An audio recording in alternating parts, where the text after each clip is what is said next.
Hello, welcome to Good Job, where we interview inspiring people from the music industry. We follow their journey from their very worst job to present day and find out what makes them them.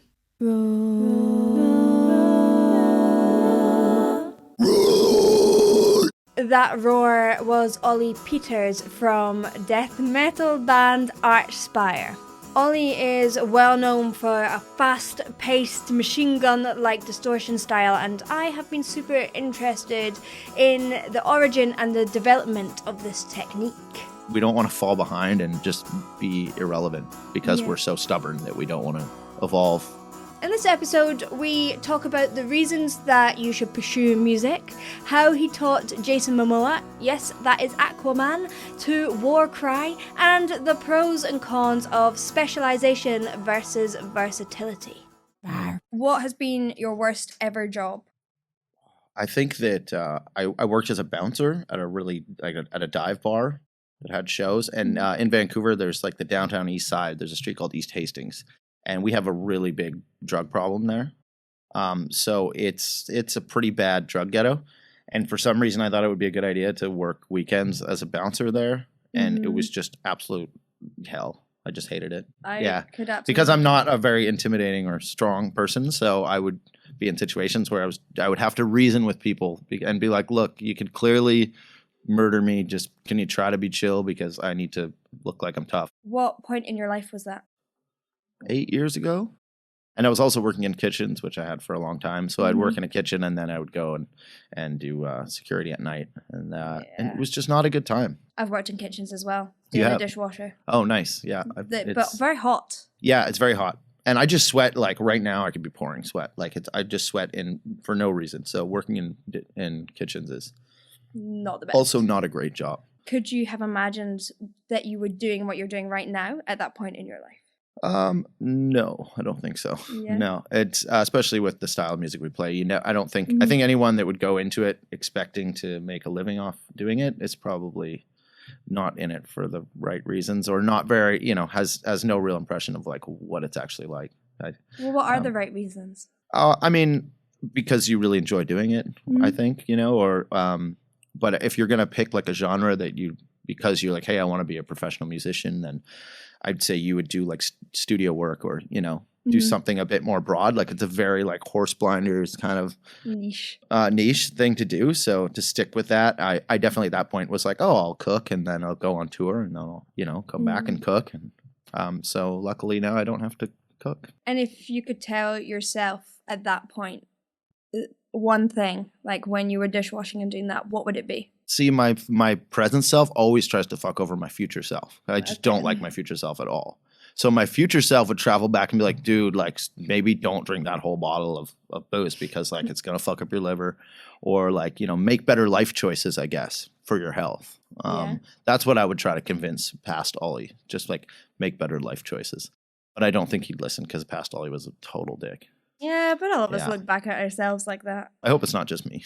No, I think we all do. Okay, sweet. Yeah, I tell him to smarten up, for sure. When did you know you wanted to do music? Was it always something you wanted to do? Well, I was never actually good at making music. So that's why I just, do what I do. Because I can't play a real instrument. But I grew up with two brothers, and we'd always jam like when we were little kids and just make noise. And then in high school, we started a band to try to win Battle of the Bands so we could buy a keg of beer, because it was like $200 prize or something like that. And we're like, oh, we get a case of beer. So we started this really shitty band, and I couldn't play anything, so I just sang for it. And then I kept doing that. And then as I got older, I just joined bands and eventually started playing in bars. And then I was like, oh, I guess I'm doing this. That was, I guess, your like first music industry experience. Or was that working with Archspire? No. That's I was in some bad local bands before. Okay. That were a lot of fun. And then but Archspire was the first like serious band that was more of a professional attitude. And how did that come about? How did you get together with them? Well, me and the drummer Spencer went to school together on the island, on Vancouver Island, and we'd both been in different bands growing up. And then I'd moved to Toronto with my band for a year, and it didn't really go the way I wanted it to. So I moved to Vancouver And then he was working on getting a band together, which was Archspire, and he hit me up and asked if I was doing anything. So I came down and tried out and stuff, and it worked out. Yeah, and then since then we've been playing, at least 3 times a week for like 10 years. So. And you've got quite a distinctive style within quite a niche genre because it's so fast. How did that come about? Why? Well, the idea was that because all the other instruments are really fast, and we all like that really fast style of death metal. And the idea was that we wanted the vocals to match the music, which we found like in a lot of death metal, the vocals are a bit more simple and slower, and then the drums are going, hyper speed, and the guitars are crazy. And then, so we wanted every element of the band to be as impressive as possible to try to make us stand out a bit. Yeah. So what we ended up doing was looking at like speed rappers like Tech Nine and Busta Rhymes and Twista, and looking at how they have different patterns and really interesting vocal patterns. And we just started to implement that into our writing. So, I would match his snare beat, like snare hits, and count them out. And I do like straight 16ths, or I do a triplet pattern, or stuff that matched the snare more. And so it was just to try to give ourselves a unique sound, I think. Yeah. Is that something you've been looking for the whole time, like a unique sound, or do you mind about what other people think is popular? I think we do as a whole. I think that a lot of bands will get into that zone where they're like, this is what we do, and we don't want to do anything else. And it's the kind of like how old people are like kids today. You know what I mean? Mm-hmm. Like, which it's hard to not fall into that trap. But I think as we move along, we have to realize that there are certain trends and try to like at least pull influence from those. Like we don't want to fall behind and just be irrelevant because we're so stubborn that we don't want to evolve, So we're not going to we're not going to put clean singing in songs. Because that's a limit where we're not going to just do that if it becomes popular. But we will listen to like a lot of slam, which is a style subgenre right now of death metal. There's a lot of slam, and we tour with slam bands, and that's a very popular genre right now. So we're like, oh, maybe we could do like an Archspire version of a slam riff, So we do want to evolve and pay attention to like what's current, but without compromising too much, Yeah, you got to keep your own style there. Yeah. And it's interesting that you've taken from like other genres in terms of it being more rappy, because when you listen, I mean, it's very death metal, and then I'm like, it's so cool that you've taken the rhythms and stuff from different genres, but you listen to lots of different genres of music as well, don't you? Yeah, I like to, and I'm always just going down some Spotify well and trying to figure, trying to find the one artist in that genre that I actually like listening to, and then I stick to that for a while. But I've always grown up listening to rap and like really like old school gangster rap and stuff, and the speed rappers just vocally, like, it's just really impressive what they can do, so it was kind of a cool thing to try to mimic that, rip that off. How did you learn how to like growl and scream? And I think just from doing it, I guess. Like being really bad at it and just doing it anyways, and then slowly figuring out what works. I embarrassingly, when I was like 13 or 14, this Australian dude taught me how to play didgeridoo. And taught me how to circle breathe. Okay. And I was doing that before, I realized that most people find it really obnoxious. But just doing that helped me build my diaphragm up a bit and really focus on breathing patterns. So when I did figure out how to do, a passable death metal tone, then I had a kind of a leg up because I had the breathing patterns already down, so I could write stuff and figure out where I can breathe and how to put a bit more power behind it and stuff. So just in case people don't know, could you explain what circle breathing is? How it was first explained to me is if you take a sip of water and you squirt the water out your mouth while you breathe in through your nose. Like you go, and that's like the motion where that's the circular part of it. So you store air in your lungs and in your diaphragm, and you blow out, and then when you want to replenish the air, you breathe in through your nose while you're pushing out your mouth. So it's a tricky So it's consistent breath. Yeah, basically. It's a consistent breath. Like if I don't know if I can. So you go. Okay. So while I'm pushing stops. that extra out, it doesn't stop. So it's a consistent. So I kind of incorporated that into because I wanted to go fast and have a lot of syllables in a short period of time. And so I don't actually circle breathe while I'm doing those lyrics, but what it helped me do was have a long pattern and then be able to quickly take breaths without having too much gap in the sound.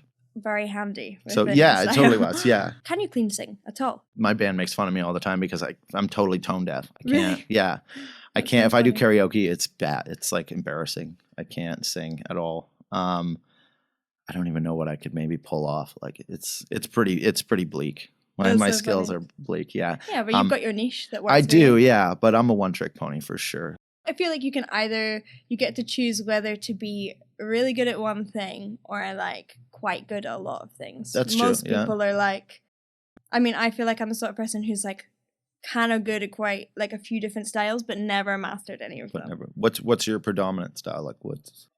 This is the thing because I started when I was singing in like Scottish folk, and then Oh, I went sweet. into like musical theatre because that's what I started in. Yeah. And then I've done like jazz and pop and things like that. So it's like been a whole kind of variety. But Which yeah, I mean, that seems like it's more beneficial than like you could get a lot further. You know. well, I don't know. You've just got like a niche. It depends what it. Or what okay, it let's is. rephrase it. Like you could work when you're like 50. Do you think that you couldn't work when you're 50? I don't think so. Why? I mean, I don't unless I'm doing the same shit, but I don't think it's not a transferable skill, you know what I mean? Like I think clean singing is like being able to actually sing is a very like broader market for yourself, you know. Death metal will still be around when That's you're 50. true, yeah. So you'll Yeah. still be able to do Yeah, that. I would don't know imagine. if I'd want to. I don't know what it will sound like at that point, but then there's vocalists that don't know how to sing and they're still great singers, like Shane McGowan. Yeah, I know exactly. And I That's mean, my flatmate's favorite singer. he's one of my favorites as well. Really? Yeah. And I just love his teeth as well. His teeth. What do you like about his singing? He's just one of those people where it seems like that's the only thing really in his life that he had, but he just that was the kind of thing like his whole pie chart was just 100% singing, you know, and writing songs, and none of it was like how to do anything else in his life. He's just a brutal alcoholic and not a very attractive looking dude, and but he just put all of his eggs in that basket, and you can tell when he's singing, like that's his whole thing. Definitely has like soul about like some sort and of. that goes a long way, you know. Yeah, for Like, sure. I don't think he could sing like a lot of traditional songs. You couldn't imagine him singing Phantom of the Opera. No, For example. no, that would be sweet though. I would like to would see check it. that out. Yeah, it would be a slurred, drunken Phantom of the Opera. Yeah, it would do well on YouTube. Yes, it would. Why is it called Archspire? It's a made-up word that I think we just wanted something. That the name was before I was in the band, but I think that we all just wanted a word that if you Googled it, nothing would come up except for us.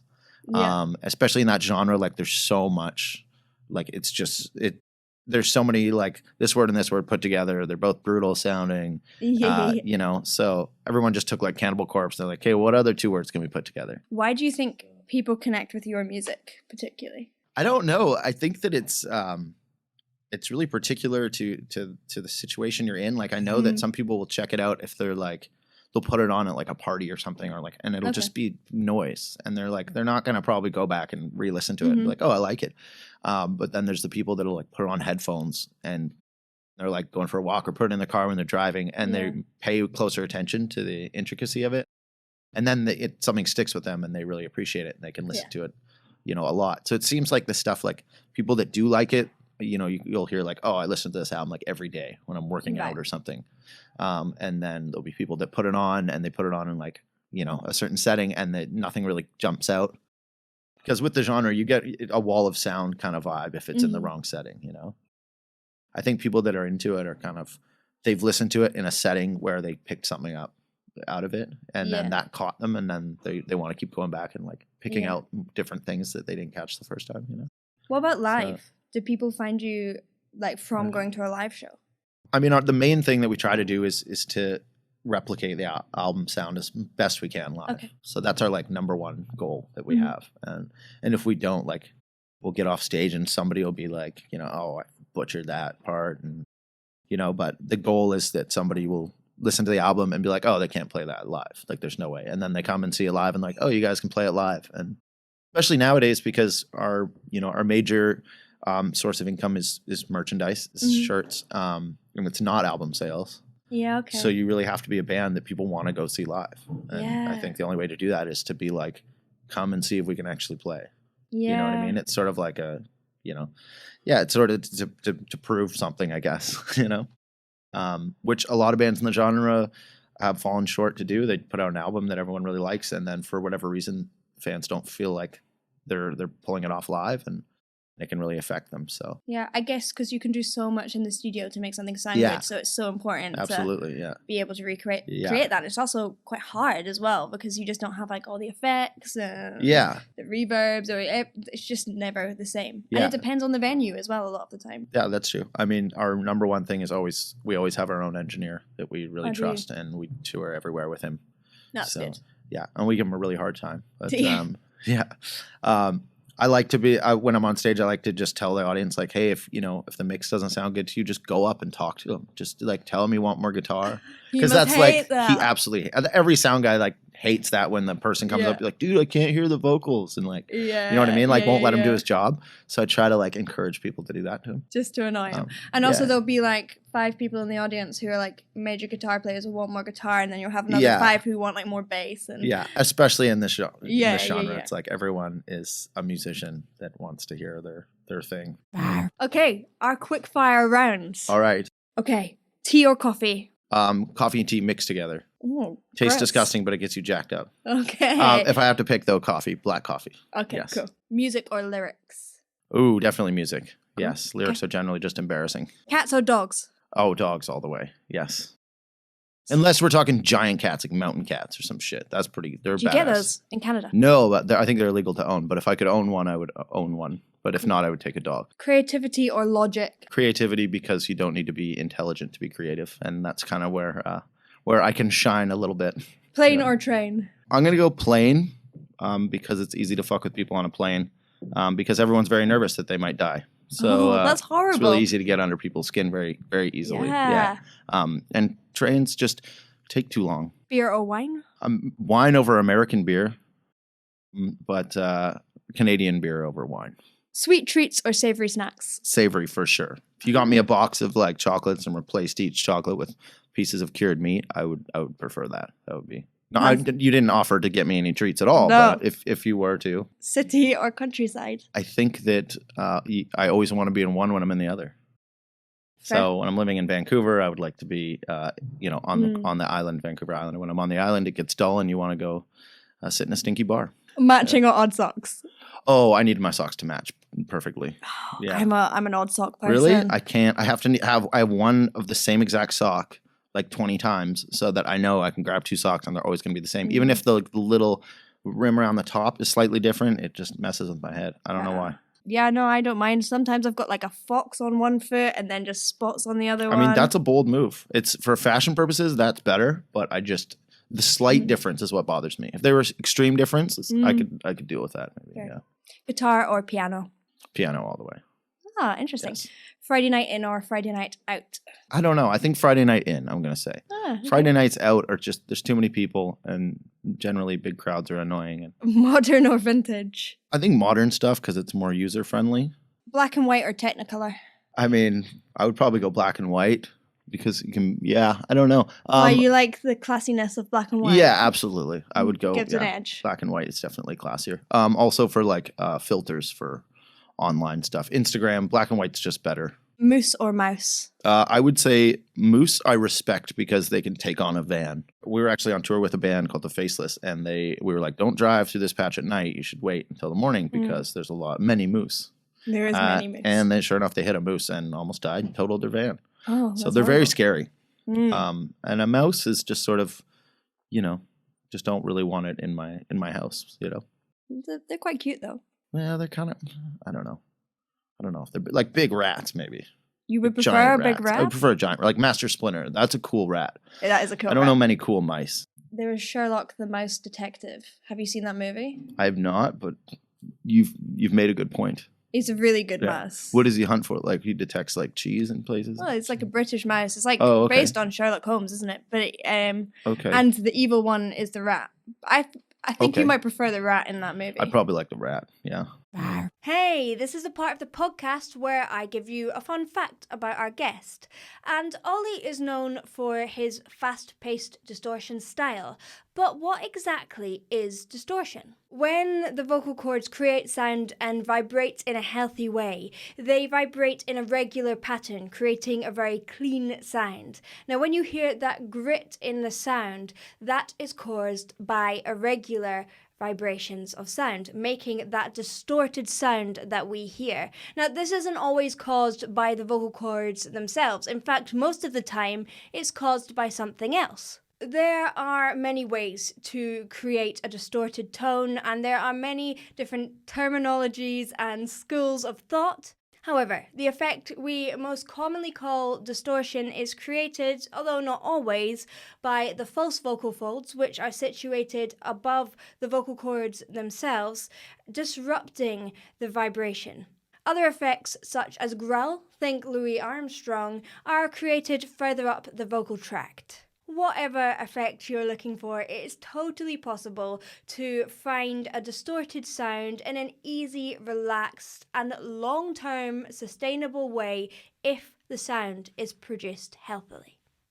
So you had a really cool opportunity that you got to go and teach Jason Momoa, who is Aquaman. You got to teach him how to war cry. Yeah. How did that come about? That's wicked. That was a weird situation. Yeah, so we were on tour, and we were playing a Vancouver date on the tour, and I got to go home. And while I was home, my friend called me who does makeup effects, and he was working on a new show, and he was like, "Hey, Jason is a big fan of Archspire, and he wanted to call you and talk to you." Yeah. And so I was like, "Oh, sure, that's sweet." So he gave Jason my number, and Jason called me and was like, "Hey, can you want to come to my suite that I'm staying at?" So I went down there, and he showed me the script for this show that he was working on, and that there was this war scene, and he was going into battle. And he really likes, there's a song we have called Calamus Will Animate. And at the beginning, I do this really fast pattern that's matched to gunshots. So he really likes that song. That's like his favorite Archspire song.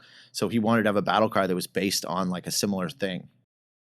So he gave me the script, and he was like, "Can you rewrite these parts that they're not using in the show to and then turn it into like this speed rap battle cry thing?" So yeah, so I was like, "Sure, I'd do that." And we were playing that night, so I was like, "You should come to a show." So he came to the show and checked us out, and we drank some beers and had a good time. Yeah. And then we went on tour, and he would just text me back and forth like, "Hey, why don't you change this?" And so we worked on the part, and I would send him, revisions, and then he would be like, "Oh, yeah, that's cool." And then me and my guitar player Dean recorded a version of it and sent it to him, and he was really stoked. So yeah, and then we came back off of tour, and he wanted to meet up, so he invited me to Comic-Con. And I brought my other guitar player Toby and his girlfriend, and we went to Comic-Con and hung out with them, and then we were having beers at his hotel, and he was like, "You should fly out tomorrow morning to Campbell River where they're filming." He's like, "And just hang out with me for a week, and we'll just hang out on set, and you can see how we film this shit." So cool. So yeah, I didn't have anything to do because I was off tour, so I just flew out and hung out with him and just slept on his couch where he was staying for a week, and would just go on set and hang out in the makeup room, and well, they're just doing makeup, and then hang out on set while they were filming, and then drink beer afterwards, and did that, which was a really weird experience. It must be like such a high budget thing as well. So it must was be pretty cool to be on that set. I was expecting like these extravagant like sets because it was super high budget, but I think that the budget went to creating this really real, like they brought everyone into the middle of nowhere and built a full, village that was totally real. So it was definitely crazy to see that. It wasn't like big CGI stuff and like big practical effects. It was like an actual village that they built in the middle of nowhere in the forest. So that was really cool. Yeah. If you were to teach me a war cry, how would you do it? Well, I mean, he wanted me to show him how to do it, but we didn't spend too much time on like vocal coaching. Like it was more like, here's the part and memorize the part.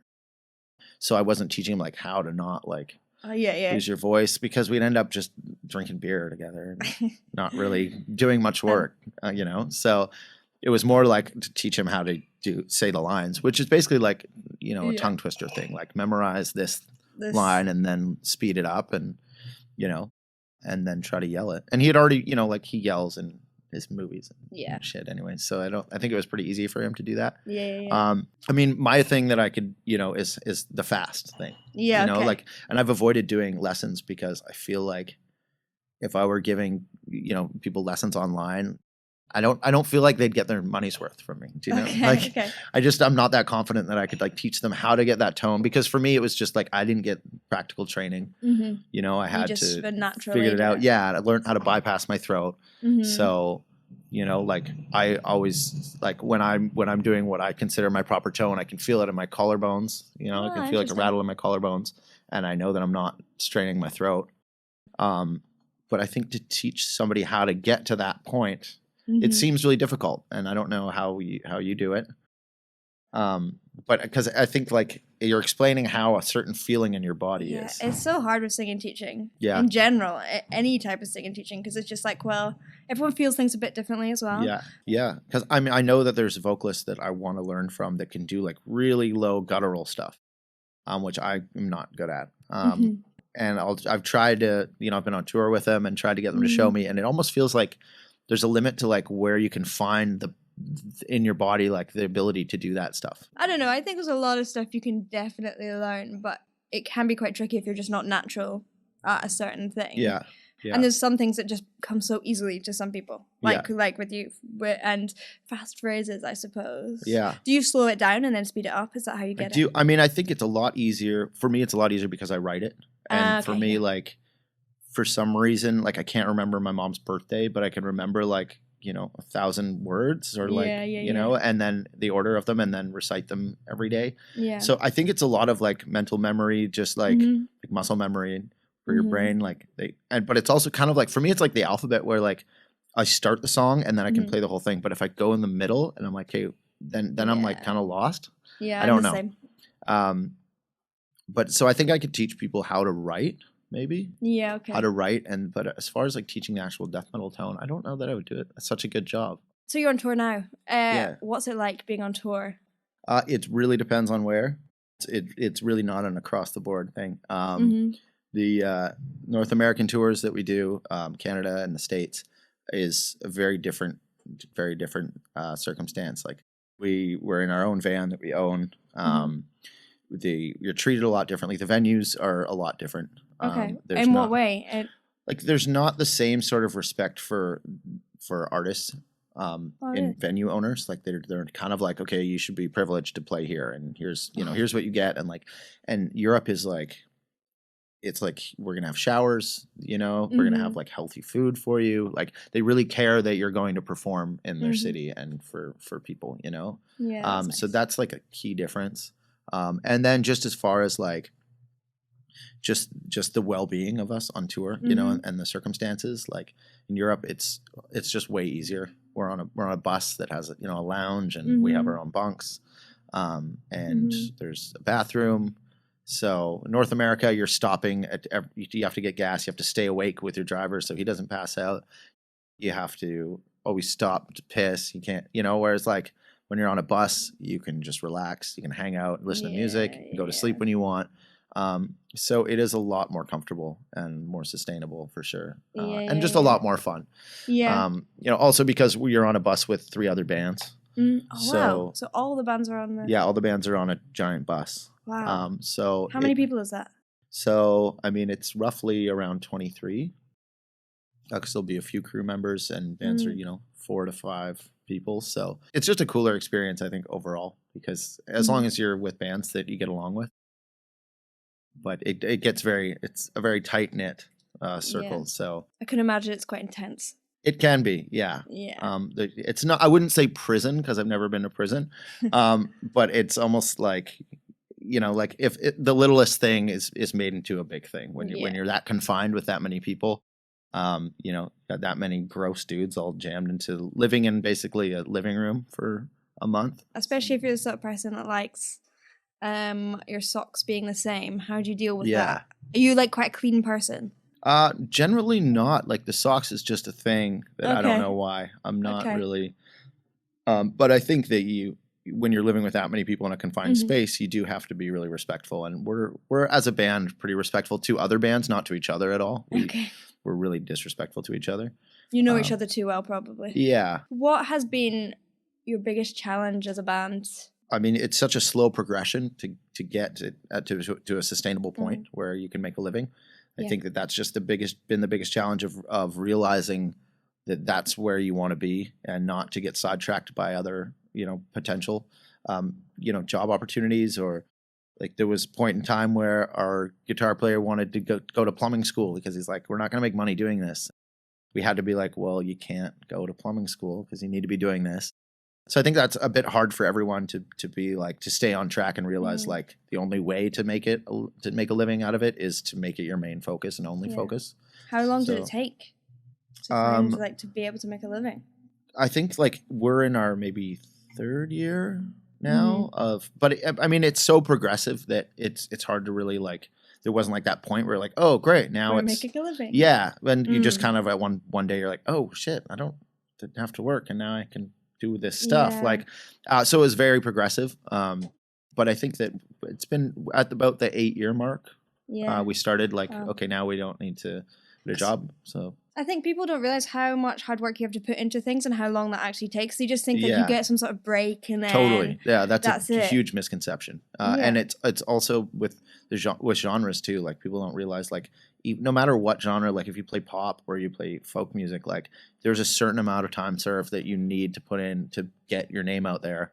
And then once your name is out, people are like, oh, they just blew up somehow. But it's not, that rarely happens. And in my experience, I've never seen that with another band. It's like people, you just didn't hear about that band before and they were still working. So, and I think that's the main thing that bands do is drop off at say the 6-year point, because they can't, either they're with a partner that wants them to make more money, that doesn't want to have to keep paying their rent or, explain to their parents why they're dating somebody that's not making any money. Or just like there's obstacles like that are always coming in that make you second guess it. And I think that's where a lot of people fall off. But if you get past that one little hill, then you're like, okay, now it's a sustainable thing. And so I think that was our hardest thing to get through, was just that rough patch. Were you just always like, it's fine to get through? How did you get through it personally? I think because I just didn't really have much else going on. So it's kind of easy. It's a good lifestyle for someone that, doesn't have a lot of other goals going on. Like it's just something that I wanted to do and all I really wanted to do. And what is your goals for the band now? Where do you want to go with it? Our goal is always just more exposure, just playing for more people, and however we can do that. So, we always want to branch out and play in different markets. Like we got to play Japan and that was huge for us. We were really stoked to do that. And we'd play, in Israel. And so anytime we can expand a little bit and get more people to pick up on us, that's just sort of the goal. What's the best thing you've done with the band so far? We got nominated for a Canadian Juno Award, which was cool. Because that's a very mainstream sort of award. So I think anytime that we get some sort of publicity in a mainstream setting, because we're such a niche style, that's sort of an accomplishment for us, that we're like, oh sweet, like somebody that would never normally hear this music caught a glimpse of it. The final question, if you had one ability that you could just gain overnight, what would it be? Oh, that's a really good question. Like a superpower.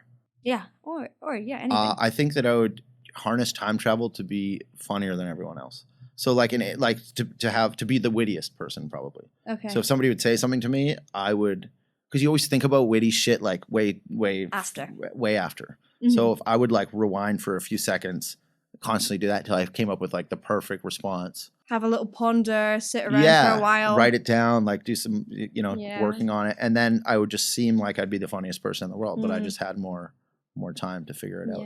Or maybe walk through books like Gumby. You remember Gumby? No. Never heard of Gumby? No, is that like Canadian a clay animation? Thing? Maybe it's Canadian. I just assumed that was a worldwide thing. No, I don't know what Gumby is. Oh, you got to look up Gumby. It's a clay animation show, Gumby and Pokey, and him and his pal Pokey, who's a horse. Gumby is just a big green fucking dude. I don't know what he's supposed to be. But he can walk into books, and him and Pokey walk into books, and they can walk in any book and just live in the book. So they go into westerns and, have different adventures, and they just walk right out of those books. So you want to be Gumby? I would like to have Gumby's power. I don't think he looks that way. You just walk into any books and you just chill out and live in there, and then you peace out. I don't know if it works with comics or like magazines, but that'd be cool too. That would be cool. Walk in a magazine, eat a cool meal, walk out. Yeah. So, wicked. Yeah. All right. Thanks for being on the podcast. Yeah, thanks for having me. Thank you to Oli and everyone at Seasons of Mist for setting this up. If you'd like to hear Archspire's music, head over to season-of-mist.com/bands/Archspire. You can also find their music on YouTube and Spotify. Don't forget to subscribe, rate and review on your podcast app of choice. It really helps us share these stories with new people. If you'd like to send us feedback, please do at goodjob@bethroars.com. And if you'd like to support the podcast and find out a little bit more and get early access to the podcast, head over to patreon.com/BethRoars.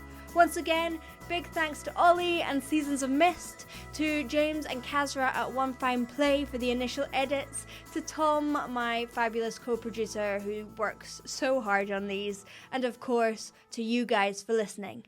See you in the next one. Bye. Good job. Bye.